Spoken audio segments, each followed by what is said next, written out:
Transportation Secretary Pete Buttieieg getting a first-hand look at the port. Containers constantly being unloaded, and while some are stacking up, it's nothing compared to mid-October. We're seeing conditions that are certainly a lot better than what was feared a couple of months ago. The number of containers sitting here has dropped by about 50%.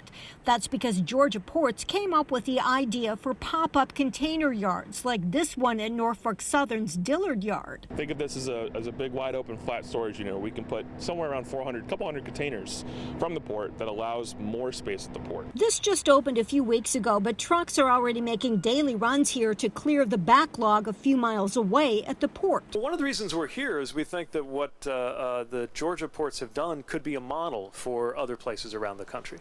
The Department of Transportation allowed the Georgia Ports Authority use of $8 million to establish the pop-up program. What does it all mean and where is it going? Back in mid-October, we had 31 ships at anchor.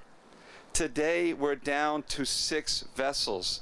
So the backlog is definitely easing. In terms of product getting to retailers, Buttieieg tells us what the administration is seeing. A remarkable reduction in some of these bottlenecks. And many of the largest stores are telling us their inventories are actually higher than they were a year ago. Still, he knows some retailers, especially smaller ones, may still be waiting. He says this isn't a problem that can be solved overnight, but one the administration has taken seriously.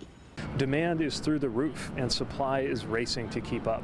That reflects economic growth, but it creates its own challenges, its own problems, like those shipping delays. And I'm so impressed with the creativity that has gone into solving some of those issues, reducing the amount of time that containers sit here at ports, for example. The Transportation Secretary thanked employees who've kept containers moving, saying all this is really the economy moving. I think that reflects just how important the supply chain work, the ports work, and what goes on right here in Savannah really is. Joanne Merrigan, WSAV News 3 on your side.